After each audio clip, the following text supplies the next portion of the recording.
Alors, bonjour et bienvenue à cette présentation sur la multiplication par jalousie. Alors, on va commencer avec une opération qu'on connaît déjà le résultat. Disons que j'ai 15 multiplié par 6. Ça fait donc 30, 6 fois 1, ça me donne 6, plus 3, ça me donne 9. Donc, le résultat devrait être 90. Je vais insérer mon opération ici, 15 fois 6, et je vais la faire. Donc, 5 fois 6, je vais indiquer le résultat ici, ça me donne 30.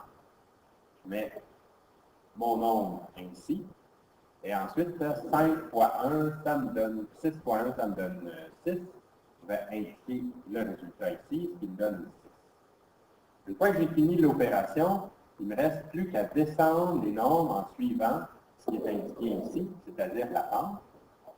Et 3 plus 6 me donne, je descends jusqu'en bas, me donne 9. Je me retrouve donc avec le résultat 90. Donc, une fois qu'on a traversé la barre inférieure, on ne se soucie plus des colonnes, c'est-à-dire des colonnes de notre opération. C'est ce qui fait que cette façon de fonctionner est si particulière.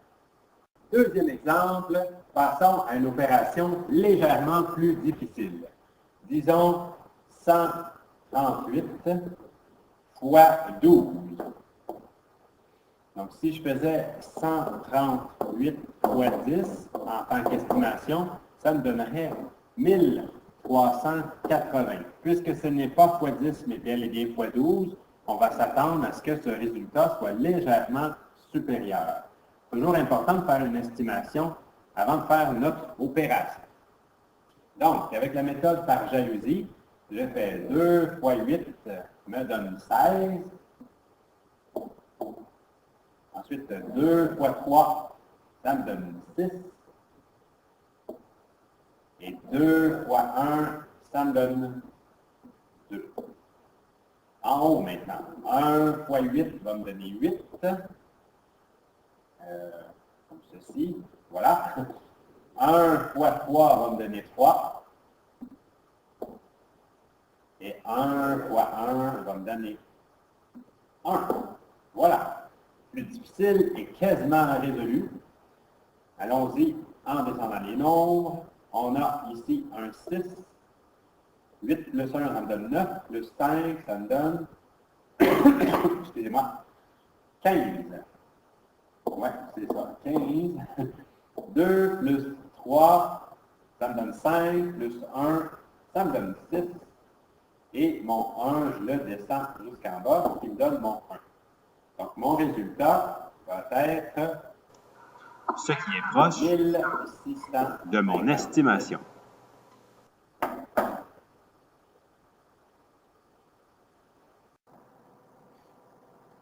Alors, je vais me prêter à faire l'exercice que vous avez à faire en devoir au numéro A, soit 874. Si j'arrondis mon opération, ce qui fait 874 fois 100, ce qui me donnerait un résultat de 87 400. La réponse va être légèrement inférieure à cette estimation.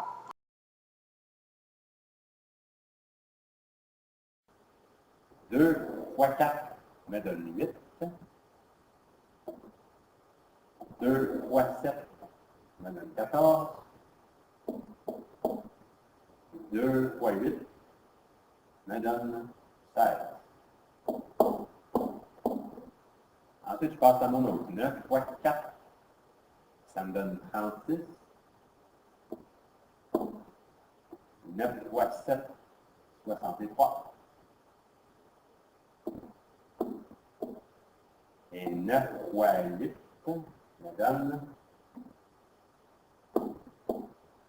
72. Il ne reste plus qu'à suivre les pentes et descendre jusqu'en bas. Ça me donne 8 ici. 6 plus 4 me donne 10. 3 plus 3 plus 1 plus 6 plus 1 me donne 14. Comme ceci. 6 plus 2, 8. Plus 1, 9. Plus 1, 6. aussi. 7 plus 1 me donne 8. Le résultat, 80 408. Ici, je vous invite à faire vos multiplications de la manière que vous voulez. Toutefois, cette semaine, je vais vous inviter à les faire toutes de cette méthode-là. Au début, elle va sembler plus difficile, mais vous allez voir que vous allez gagner du temps en multipliant de cette façon-là. Je vous présente un dernier problème qui n'est pas encore dans les opérations de cette semaine, mais qui pourrait vous être pratique. Advenons le cas où j'ai un nombre à virgule. Nous allons voir comment faire la multiplication. Donc, on va dire que j'ai 3,2. Ce qui devrait me donner une estimation légèrement supérieure à 36. Alors, j'y vais avec mes opérations, comme ceci. 2 fois 2 me donne 4. Oups, j'étais trop vite. Me donne 4. 2 fois 3 me donne 6. 1 fois 2 me donne 2. Et 1 fois 3 me donne 3.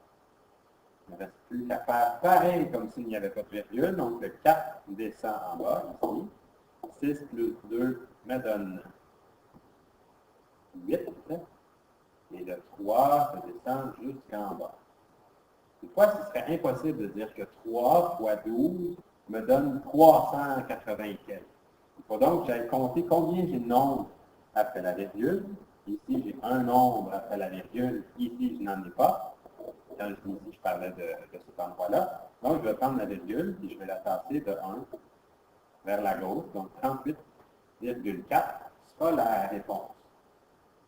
Dans le cas où ça aurait été 3,2 fois 1,2, donc si je fais une estimation, on aurait pu croire que c'est 3 fois 1, donc ça me donne une réponse qui est proche de 3.